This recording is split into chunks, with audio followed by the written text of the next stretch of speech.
जन सो ही पावा, मोह कपट छल छेद न भावा। निर्मल मन जन सो ही पावा, मोह कपट छल छेद न भावा।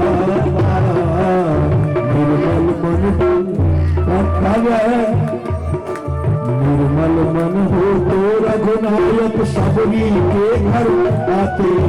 निर्मल मन हो तो रघुनायक सबरी के घर आते। श्याम सूर के बाण पकड़ के साग बुजुर घर खाते। इस पर हमने नहीं विचारा, इस पर सबने नहीं विचारा, इस पर हमने नहीं विचारा। विचारिए पहले तब आएंगे भगवान। विचारिए सबरी के यहाँ गए, विदुर के यहाँ गए, छिलका खा लिए और वही का आनंद आ गया, गुड्डे छोड़ दिए। बताइए कैसे भगवान है जो छिलके में आनंद ले लेते हैं। विचारने वाली बात है, क्योंकि विदुरानी का हृदय पवित्र था, निर्मल था। सबरी का हृदय पवित्र था, निर्मल था। जूठा बेड़ खा लिए, इसलिए कहा गया है हम भी अपने हृदय को सबरी और विदुरानी जैसे बना ले तो भगवान हमारे पास भी आएंगे। इसलिए कहा गया है ऐसे सुंदर हृदय बनाओ बनाओ बनाओ बनाओ बनाओ बनाओ बनाओ बनाओ। बार बार कहना इसलिए जो बनाइए उसको सुंदर हृदय, ऐसे सुंदर हृदय बनाओ बनाओ बनाओ बनाओ बनाओ। ऐसे सुंदर हृदय बनाओ, ऐसे सुंदर हृदय बनाओ।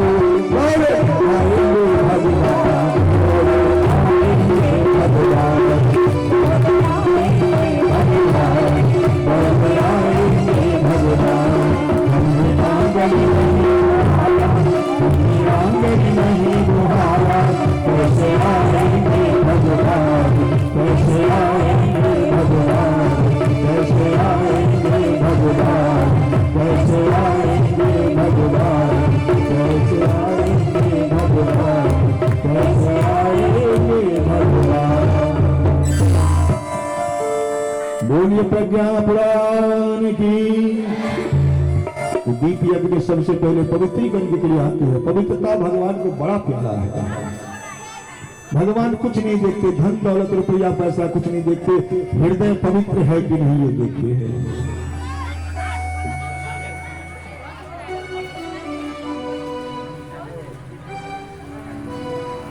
तो हम लोग क्या करेंगे, अपने हृदय को, अपने मन को, अपने विचार को, अपने शरीर को पवित्र बनाएंगे। हाथ जोड़ लीजिए। आप लोग जल भी लिए हैं तो ले लीजिएगा। जल दिन में खूब चढ़ाए, खूब छीटे, लेकिन अभी भावना से होगा।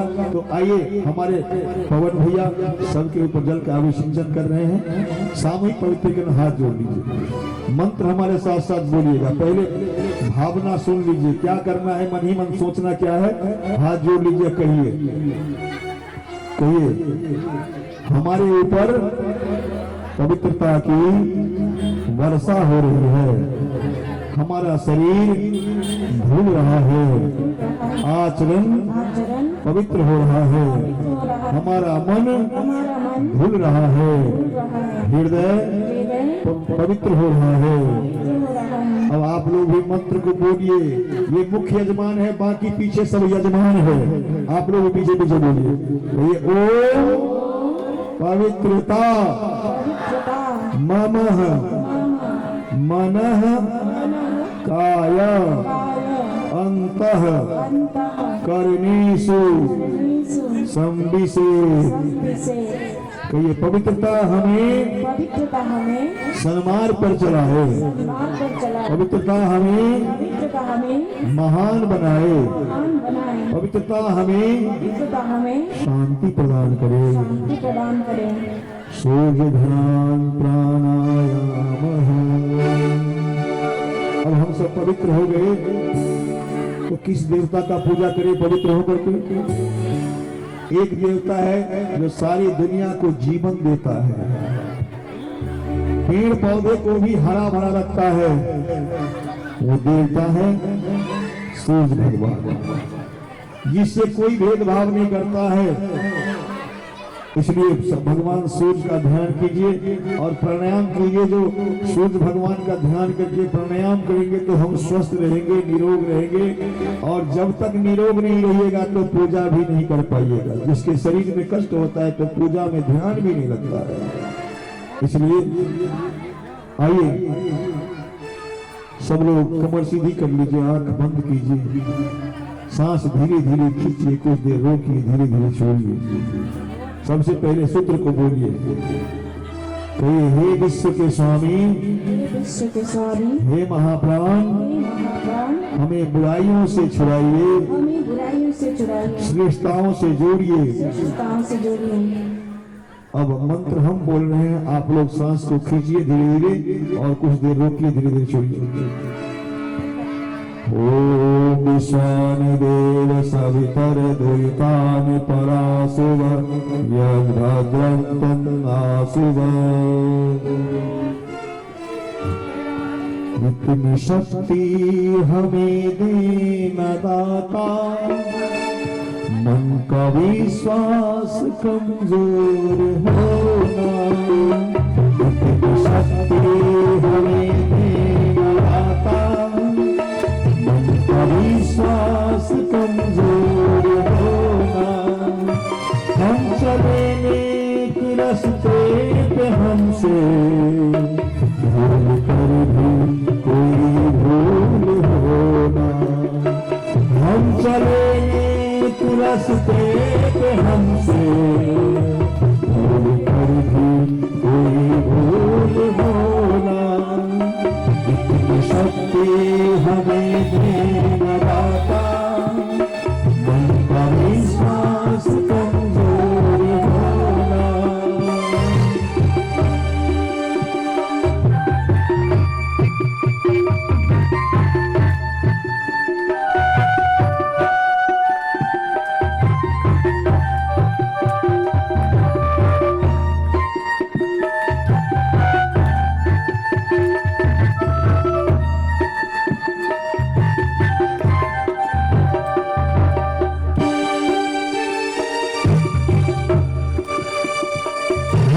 सोचे हमें क्या मिला है, हम ये सोचे किया क्या है अर्पण।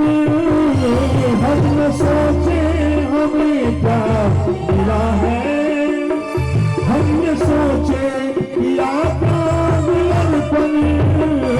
भूल खुशियों के बातें सभी को, सबका जीवन ही बन जाए मधुबन। सबका जीवन ही बन जाए मधुबन। अपनी करुणा का दस्तूर बहा के, अपनी करुणा का दस्तूर बहा के, कर दे हर प्रेम का कोना। हम चले नेक रास्ते पे, हमसे भूल कर भी कोई भूल होना। हम चले नेक रास्ते पे, हमसे भूल कर भी कोई भूल होना। इतनी शक्ति हमें देना दाता, मन का विश्वास कमजोर होना। मन का विश्वास कमजोर होना। चंदन धारणम, चंदन धारण के लिए मुख्य यजमान और जितने व्यक्ति हैं सब लोग हो सके तो आज माटी का चंदन लगाइए। सबको चंदन नहीं देना है, मुख्य यजमान को दे दिए तो पांचों को दे दीजिए, बाकी पीछे वाले को चंदन आज असली चंदन लगाएंगे। कहिएगा ये लाल वाला असली नहीं है क्या? वो भी है, लेकिन उससे भी महत्वपूर्ण चंदन आज लगवाएंगे दीप यज्ञ में। भाव कीजिए, चंदन लगा हुआ है इसमें। अपनी इस अनामिका उंगली को देखिए, ध्यान दीजिए, धरती में ऐसे दरी पर, जहां धरती में कुर्सी वाले थोड़ा झुक करके धरती माता का सम्मान कीजिए। भारत माता है, धरती माता है, इसको उंगली में लगाइए, ऐसे सामने कीजिए। दीप यज्ञ में आप बैठे हैं, भाव यज्ञ कर रहे हैं, भावना से भाव की इसमें चंदन लगा हुआ है।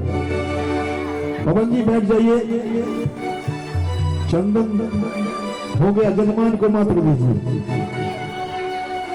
बोले गायत्री माता की। अब इसको गौर से देखिए और मंत्र हम बोल रहे हैं, उंगली को गौर से देखिए और मंत्र हम बोल रहे हैं, उसको बोलिए मंत्र और सूत्र को। कहिए, हमारा मस्तिष्क शांत रहे, ओम मस्तिष्कम शांतम भूयात्, इसमें अनुचित आवेश प्रवेश न करने पाए। ओम अनुचित आवेश मां भूयात्, हमारा मस्तक सदा ऊंचा रहे। ओम शीर्षम उन्नतम भूयात्, इसमें विवेक सदैव बना रहे। ओम विवेकः स्थिर भूयात्। अब जो चंदन है, पति पत्नी मुख्य यजमान पहले पत्नी पति को लगाए और पति पत्नी को इसके बाद लगाए। आप जितने बहने बैठे हैं, बहन बहन जी के माथे में सटा दीजिए, एक दूसरे के माथे में सटाइए। लगा लिए? बोली गायत्री माता की। देखिए, माटी का चंदन इसलिए लगाने के लिए कहे हैं, जो हमारे देश में राष्ट्रीय पर्व 2 को आता है। कौन कौन कौन? 15 अगस्त और 26 जनवरी। वो दिन एक गीत बनाया गया है, राष्ट्रीय गीत। उस गीत में इस चंदन की महिमा को, पृथ्वी धरती माता की महिमा को गाया गया है। हम गीत सुनाते हैं, 2 लाइन, ज्यादा नहीं सुनेंगे। आओ बच्चे तुम्हें दिखाए झांकी हिंदुस्तान की, धरती है बलिदान की। वंदे मातरम, वंदे मातरम, वंदे मातरम, वंदे मातरम। आओ बच्चे तुम्हें दिखाए झांकी हिंदुस्तान की। बंद कीजिए, आगे क्या लिखा हुआ है?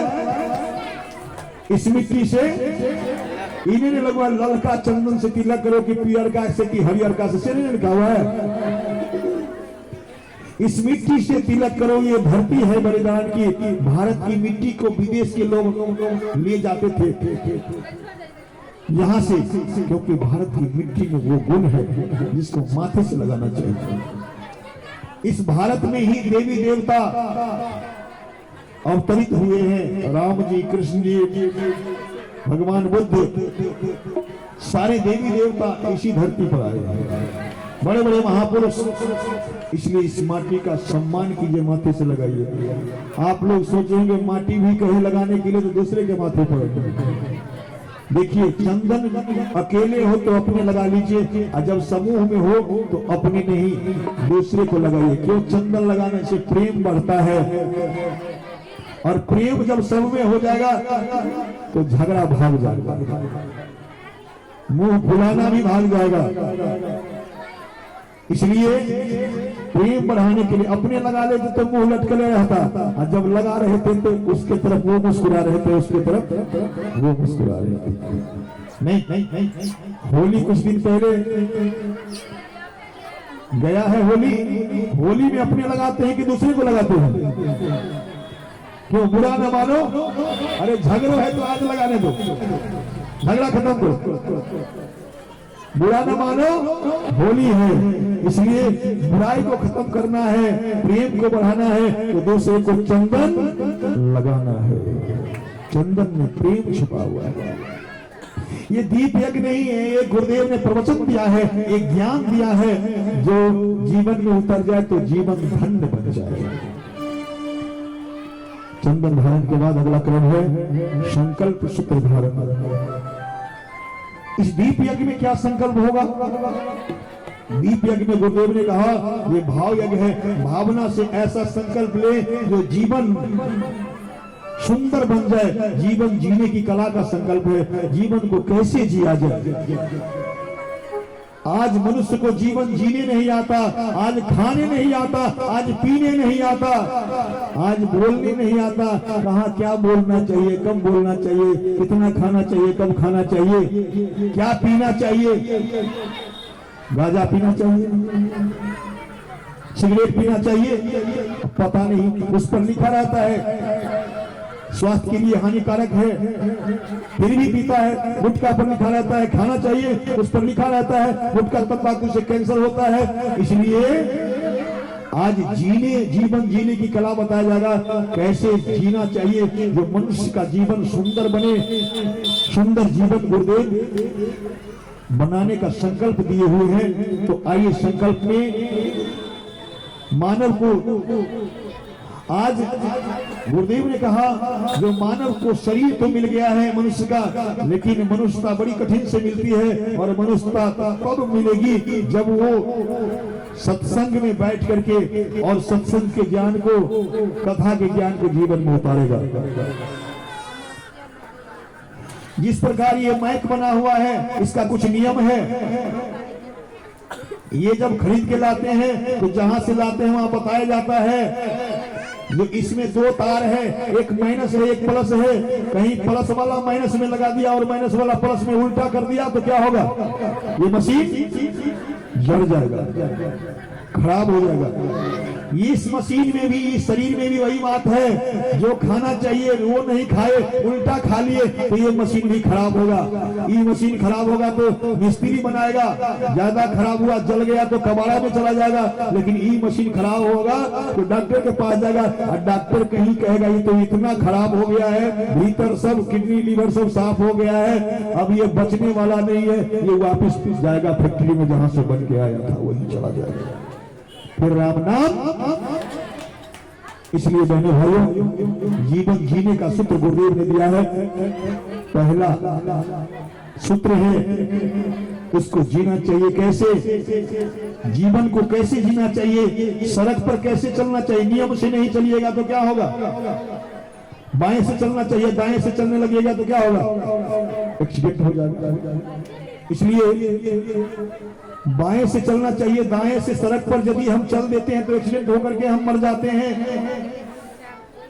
उसी प्रकार से जीवन में भी यदि खाना चाहिए वो नहीं खाएंगे, पीना चाहिए वो नहीं पिएंगे तो जीवन में भी एक्सीडेंट होगा और मर सकते हैं, बीमार हो सकते हैं। इसलिए गुरुदेव ने पहला सूत्र दिया है, सबसे पहले जिनकी कृपा से शरीर मिला है, भगवान ने आपको मानव तन दिया है, उनको कम से कम सुबह नहा धो करके एक बार बैठ करके उनके पास एक लोटा जल दिया जला करके, अगरबत्ती जला करके याद कीजिए, धन्यवाद कीजिए, गायत्री महामंत्र का उच्चारण कीजिए।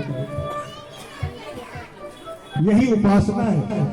भगवान के पास बैठने का नाम ही उपासना है। पहला नियम है जो भगवान के पास प्रतिदिन बैठेगा भगवान से उसको प्रेम हो जाएगा।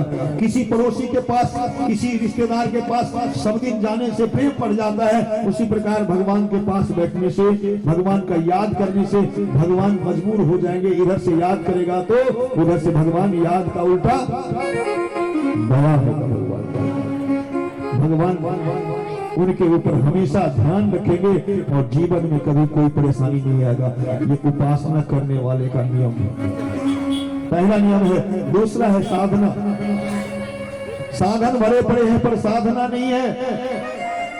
साध लीजिए, जो गलत चीज है उसको नहीं हम अपने शरीर में उपयोग करेंगे, गलत वाणी नहीं बोलेंगे, गलत किसी के साथ व्यवहार नहीं करेंगे, ये साधना है। हम जब भी बोलेंगे तो अच्छा बोलेंगे, जब भी कुछ करेंगे तो अच्छा करेंगे, जब भोजन करेंगे तो भी अच्छा भोजन करेंगे, गलत नहीं करेंगे। मानव जीवन अनमोल है, मिले न दूजी बार, पक्का फल जो गिर गया बहुरी न लागे डार। इसलिए साधना बहुत जरूरी है। साध लीजिए, अच्छा ही अच्छा खाएंगे, अच्छा बोलेंगे, अच्छा व्यवहार करेंगे, ये साधना है। तीसरा है आराधना। आराधना कहते हैं कर भला तो हो भला, हमेशा भला कीजिए, किसी का बुरा सोचिए नहीं, बुरा सोचने से बुरा हो जाता है, सोचने वाले को ही बुरा हो जाता है। इसलिए भला कीजिए। उसी के अंतर्गत जो तप आता है, वो भला कैसे करना है, आराधना कैसे करना है। आराधना में दो तप आता है, उसका नाम है समय दान।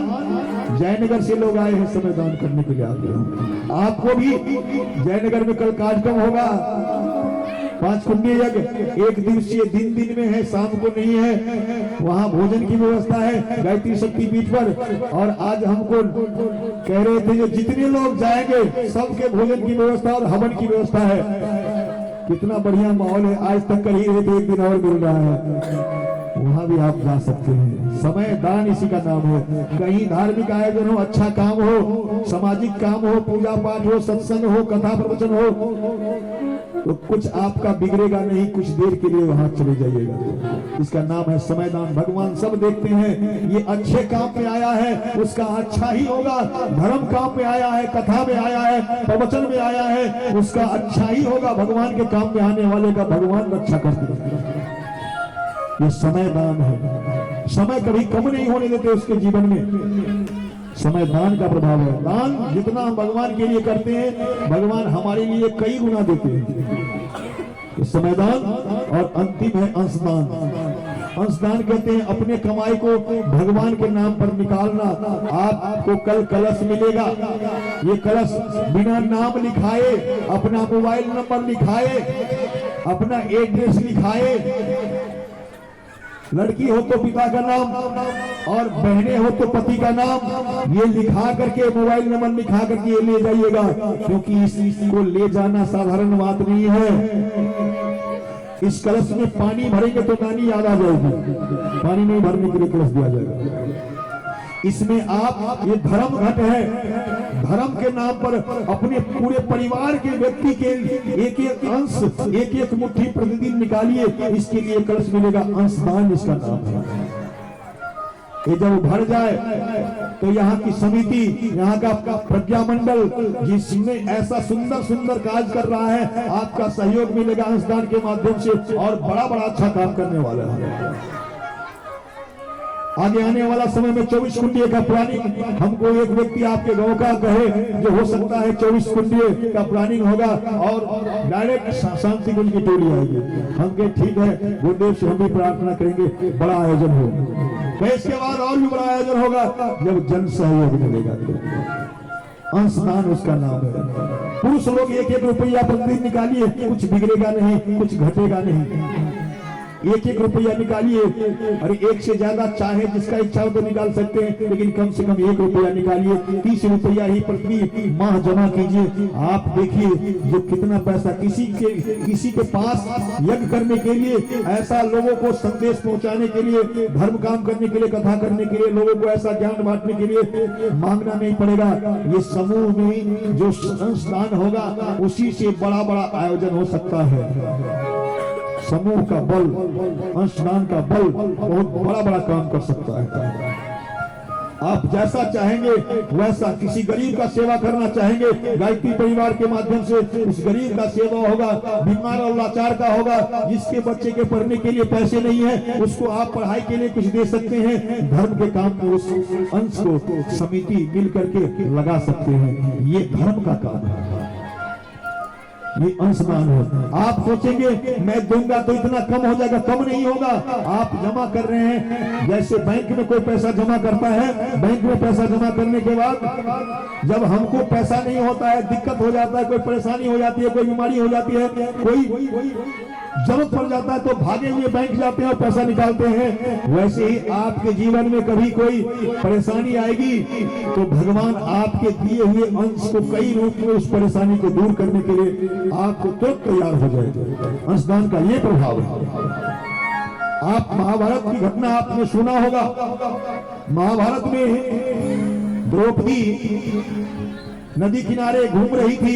एक संत जी जनवरी के महीना में स्नान कर रहे थे, छाती भर पानी में स्नान कर रहे थे। स्नान करते समय महात्मा जी, पानी बड़ा स्पीड से चल रहा था नदी का, और पानी में स्नान करते समय क्या हुआ, तो लंगोटी धोने लगे।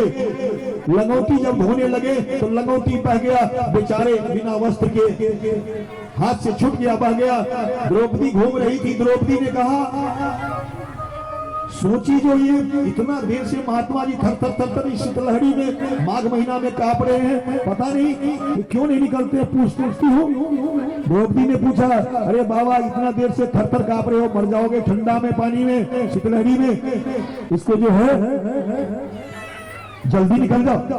कहा, बेटी क्या बताऊं, मेरा लंगोटी बह गया, कैसे मैं निकलूंगा। तो द्रौपदी सोचती है, अरे भाई तो छोटे से कपड़ा के लिए ये मर जाएंगे, भगवान का भक्त, भगवान का काम करने वाला। द्रौपदी ने क्या किया, कहा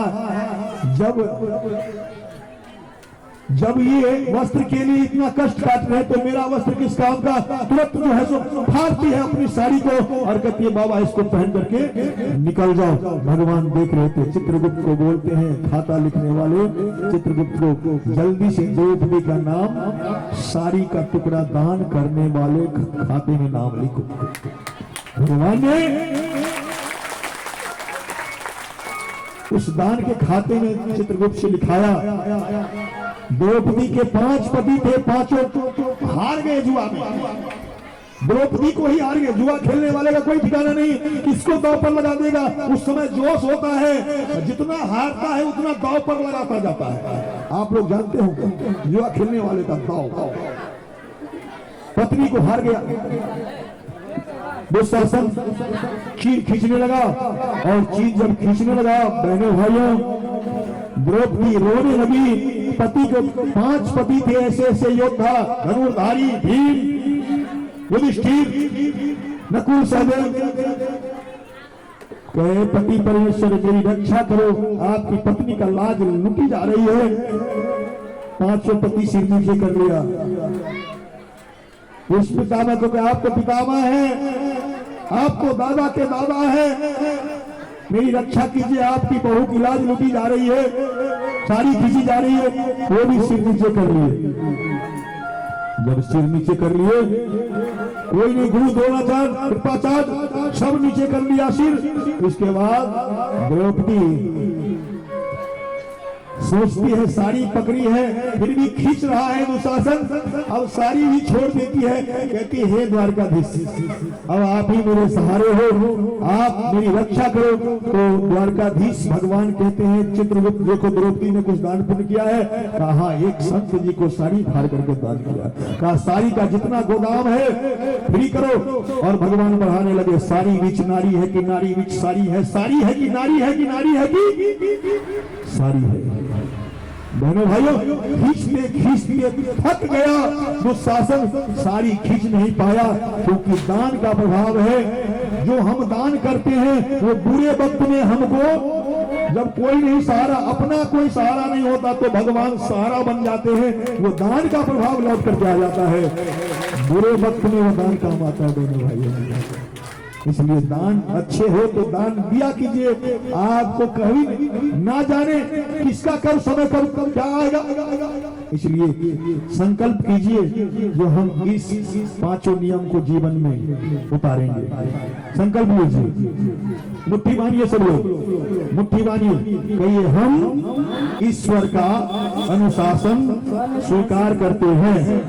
ओ ईशा अनुशासनम स्वीकरोमि, मर्यादाओं का पालन करेंगे। ओम मर्यादा चरिष्यामि, जो वर्जित है वह आचरण नहीं करेंगे। ओम पर्जन्यम नो चरिष्यामि। हे महाकाल, हमारे संकल्प को पूरा करने की उपयुक्त शक्ति दें, हमारे संकल्प पूरे हो। बोलिए भगवान की। दुकान चलाने वाले को क्या कहते हैं? दुकानदार। जमीन जोतने वाले को जमींदार। जो जमीन पर बैठा क्या हुआ? जमींदार ना। हम कहाँ बैठे हैं? चौकी पर ना। हम लोग, हम क्या हुआ? हाँ ठीक, चौकीदार हम हैं। चौकीदार का काम है जगाना। पहले हम लोग छोटे थे तो गांव में चौकीदार थाने से आता था और कहता था 12-1 बजे रात में जागते रहो, चौकीदार जमींदार को जगाता है और जमींदार फिर भी सोता है तो उसकी चोरी हो जाती है। इसलिए जगाने के लिए आए हैं चौकीदार बनकर के। अब क्या जगाना है, उस समय तो चौकीदार जगाता था जो तुम्हारा बैल खुल जाएगा, सीन काटेगा, पेटी चला जाएगा, सब रुपया पैसा चुरा लेगा। उस समय 10-20 हजार का चोरी होता था, अभी तो 20 लाख का एक के बार में चोरी हो जाता है, पता नहीं चलता है। कैसे? जब डॉक्टर के पास जांच कराने जाता है, जब मुझको तो परेशानी लग रहा है, तब तो डॉक्टर कहता है किडनी है तुम्हारा साफ है। किडनी कितना में मिलेगा? तो 20 लाख में मिलेगा। कोई बेचेगा तब ना। किडनी कैसे? कौन चुरा लिया? कौन चुरा लिया? अरे लीवर खत्म है, ये लीवर कितना में मिलेगा? अब उसका दाम लगाइए। ये चोर भूख रहा है शरीर में, उस चोर से सावधान करने आया हूं। ये चौकीदार उस चोर से सावधान करने आया है जो आज शरीर में से गायब हो रहा है पाठ पुर्जा। कैसे? कौन सा चोर आ गया? तो इसमें दारू वाला चोर घुस गया, उसमें सिगरेट वाला, गुटखा वाला, ये चोर घुस गया। और ये चोर घुसा है, तुम्हारा किडनी लीवर सब साफ हो रहा है, चोरी हो रही है, पता नहीं। इसलिए गुरुदेव कहते हैं जगाना है, चौकीदार बन करके ऐसे जमींदार सबको जगाना है जो खर्राटा मार करके सो रहा है, किडनी लीवर साफ हो रहा है। तो गुरुदेव क्या कहते हैं सुनिए।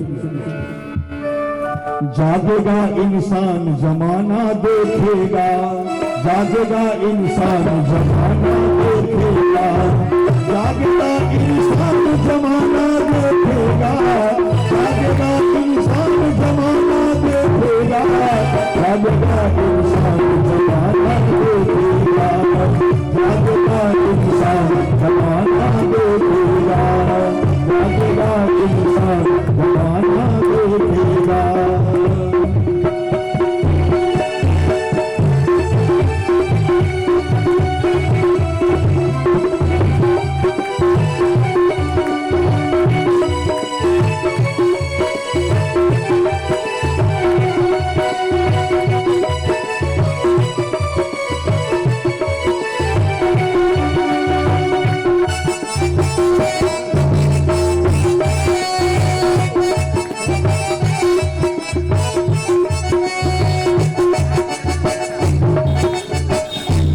और क्या कहते हैं आगे? जब जानेगा तो क्या होगा?